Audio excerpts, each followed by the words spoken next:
Thank you for joining us. We are in our webinar on the effects of the pandemic from an expanded reason perspective. So today with us, we have professors from the University of Francisco de Vitoria, primarily, and other friends of the university and members of our larger community, expanded reason, that are joining us via the internet. So thank you very much, Dr. Catherine Pakaluk, who is joining us from the United States. Thank you very much. I'm happy to be with you. Let me, for those who don't know you, let me introduce you a little bit and tell them who you are. Catherine Pakaluk is Assistant Professor of Social Research and Economic Thought at the Catholic University of America in Washington, D.C. Her primary areas of research include economics of education and religion, family studies, demography, political economy, and Catholic social thought. Pakaluk is the 2015 winner of the Acton Institute's Novak Award for significant contributions to the study of the relationship between religion and economic liberty. Pakaluk did her doctoral work at Harvard University under 2016 Nobel laureate Oliver Hart and has co-authored highly cited articles in social science and epidemiological journals, including Demography, Economic Inquiry, and the Journal of the National Cancer Institute. She's currently writing a book on motive and meaning among America's high fertility women. She splits her time between the mountains of New Hampshire, from where she joined us today, and suburban Maryland, with her husband Michael and 8 children. So welcome. Thank you. It's great to have you.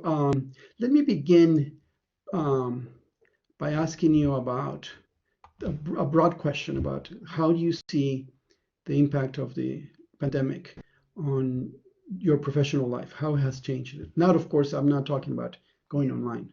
I'm talking about your thought on your research work and your perspective. Has that been affected at all by the pandemic? A little bit. So, but I would like to say that I think I'm struggling with some of the same things that many of us are struggling with. I mean, this sense in some ways that the social responses to the virus among my colleagues in the profession and professional economists, that in many ways they revealed a division that was maybe already present, that I believed was present already. And what I struggle with is the sense that, to me personally, it feels that the responses I observe among other colleagues only kind of confirm what I thought about some of my fellow economists. I worry about that because we worry in general about the way in which public shocks kind of only confirm or deepen things that we already believed. So this has been a little bit difficult for me, meaning, you know, in economics, in the post-war period from about 1940 to 1960, there was a kind of real revolution of science and economics, and really a certain side of that debate kind of won the day, if you will. You know, more or less the kind of Keynesian stream of economists won that debate, and they hold most of the distinguished university chairs now, and so on and so forth, with another group, a more minority group, that believed, you know, more in a kind of market process approach. And in this particular pandemic, I mean, professionally, we see that the divisions among economists have followed those divisions very closely, the responses, the preferred policy approach. So I have struggled a little bit to feel that what I'm observing is like a deepening, an entrenchment of divisions, which were already unfortunate to begin with, you know. Could you explain them a little bit for those who are not in economics? Yeah, so, you know, I think we can call them like Chicago School economists. Some of them had connections with the London School of Economics. People associated with schools of thought considered free market or you know, more agnostic about strong policy approaches, the ability of the government, of the Federal Reserve, for instance, to kind of manipulate aggregate outcomes in the economy for better. That kind of division was existing, you know, after the war. It really predated the war, but the seeds of that division predated the war period, but it became very deep afterwards. And on some level, you can think of that culminating at a time when someone like James Buchanan, who did win the Nobel Prize in economics in 1960, more or less. He gave a distinguished lecture saying, what is it that economists should be doing? Should they be kind of managing the economy like fancy engineers that come up with, the right equations, and then, they move the levers like a big, and on some level, wrote such a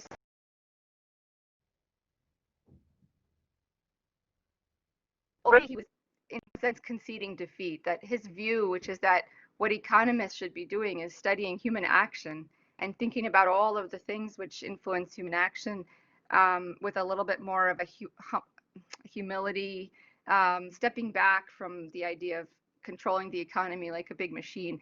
He already conceded in 1964 that was that side of the debate kind of was losing the debate, And at that time, many people that agreed with Buchanan still held distinguished chairs at universities, but it's no longer true. So more of this like engineering, technocratic approach is the dominant approach among many economists. So I have seen with some encouragement, some signs now of some debates between maybe the intellectual descendants of someone like James Buchanan against some of the intellectual dependents of Keynes. The Reason Institute hosted a very nice debate between two economists on the subject, and the subject of the policy response to the lockdowns. But in terms of just the takeaway message for me, just this concern that that the crisis just made it more depressing, in a sense, that we aren't speaking to each other in a way that I would wish that we were speaking to each other. So that is concerning. I saw language, the kind of language that we worry about.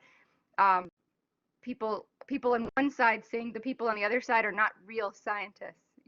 Not no, I mean, I can understand disagreeing, but opponents are not real scientists. That kind of language, that was very worrying. But because I hope we can talk for a few minutes about the subject of fear. But so many of these kind of responses to the epidemic have pushed people in a direction to be maybe less reasonable than usual. What do you mean by fear of getting sick, or fear of the political plays that may happen later on? What do you mean? Oh yeah, I mean it in a very basic human sense. What seems to me that people are very afraid of being sick and dying, which is a natural fear. I don't criticize it in anybody, but it seems that in every place where I had a chance to be having a conversation, that it was harder than usual to have a reasonable conversation. I don't mean that by reasonable that people would agree with me, but by reasonable that the elements of conversation, the institutions of conversation, a kind of civility and a patience and a willingness to discuss, facts on the table, that seemed harder than ever. It's been hard. It's already been hard before this, but it was harder than usual. I should clarify to our audience that Yeah. who may not know what the U.S. environment has been lately. It's a little bit different from the European one. In the U.S., there has been a great deal of acrimony and division among people who have somehow politicized the fact that people are getting sick. And the response about whether a government should be involved telling people to stay home or not is a very difficult issue. It is also true in Spain and in other European countries. Germany is having problems now with that. In Spain too. Near my house, we have protests happening every few nights, protesting the government lockdown, which has been almost 2 months long. So it's much more stringent than US, but it's been a lot better received, or more dutifully received by the people than in the United States. Yeah.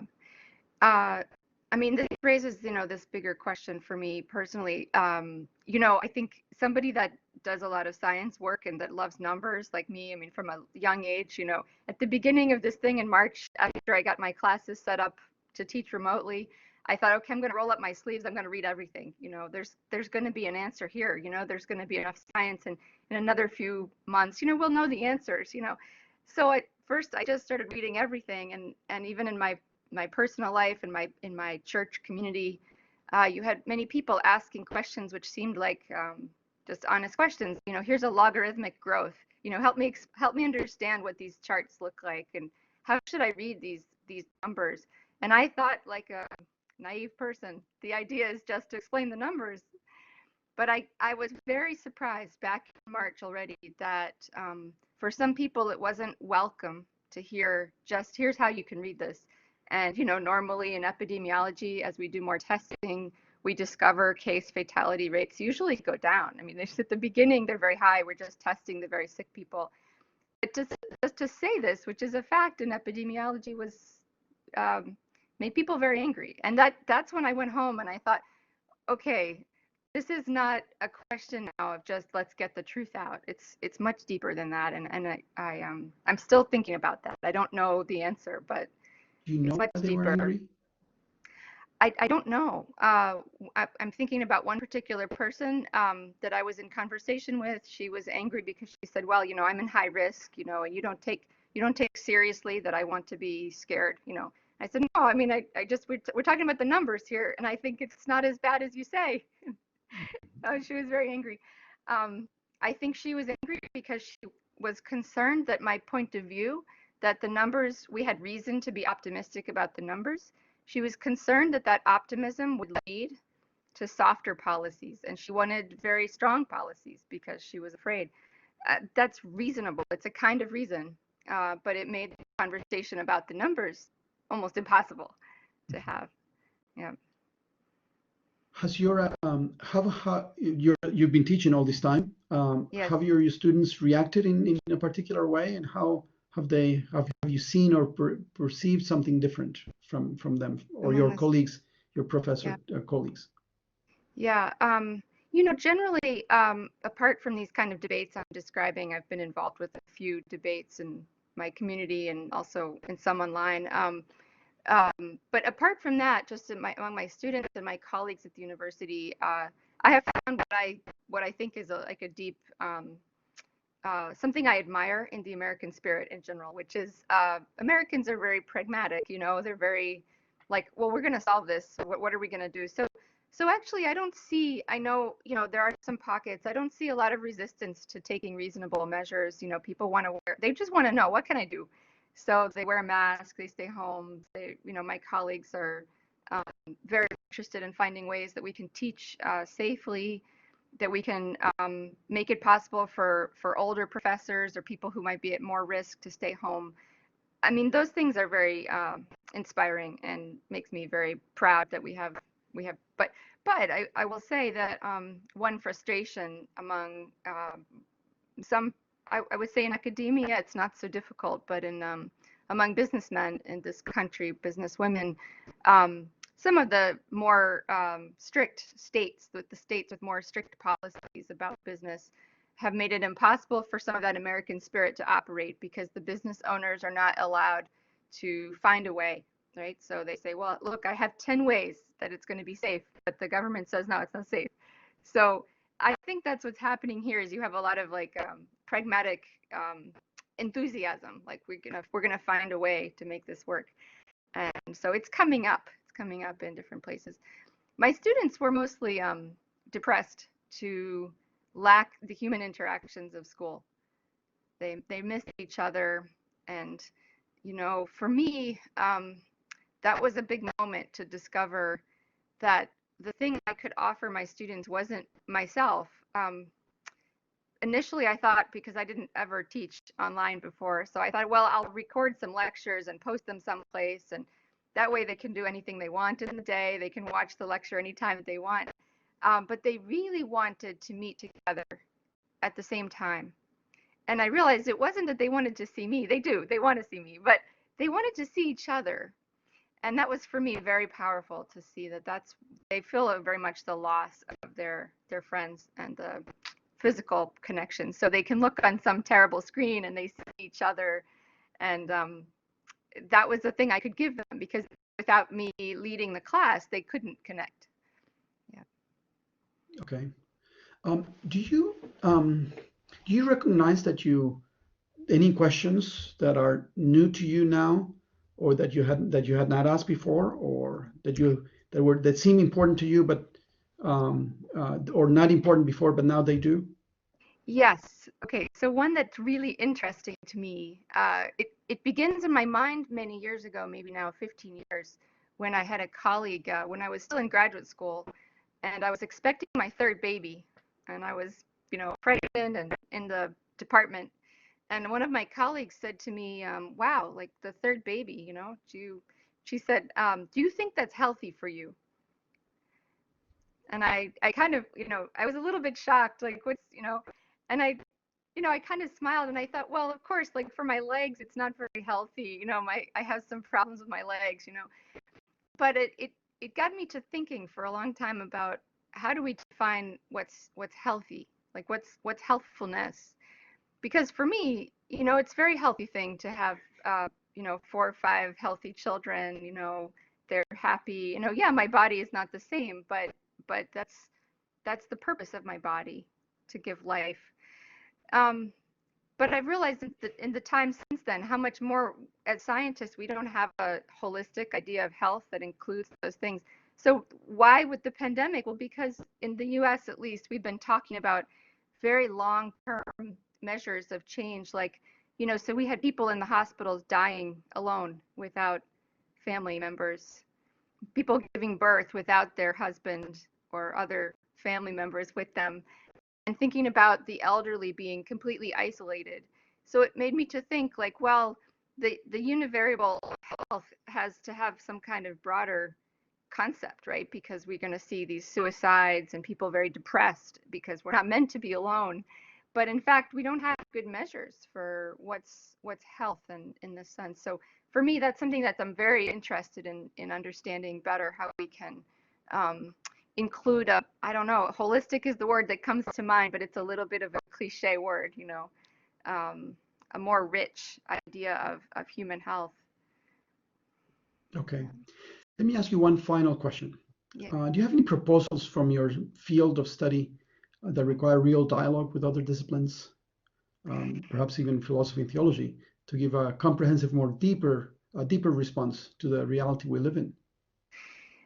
Yeah, I mean, this one right away, I mean, this idea of health, I think needs conversation with philosophy and theology, but one which is related to the question of health, which is related to these end of life questions, like, I mean, all these people who are passing away very sadly, and we know mostly elderly people. This question of what makes life worth living. My field by itself doesn't have an answer for this. We talk a lot about the insufficiency of the economic model, and Homo economicus, it's like a kind of narrow, and I'm a big defender of the use of the Homo economicus, but um, at the end we have to operate with something that captures these more deep realities. What makes life worth living? I mean, if I ever see another human being for 3 years or 5 years, is it a life that was worth living? um, I think we need to spend more time on these questions, and theologians, religious scholars, in fact, not even just scholars, but ministers and rabbis and people who work with people of deep faith. I mean, I think they may have a lot to tell us right now. Thank you very much, Dr. Pakaluk. It is wonderful to have you. Thank you very much. You're welcome. Very good.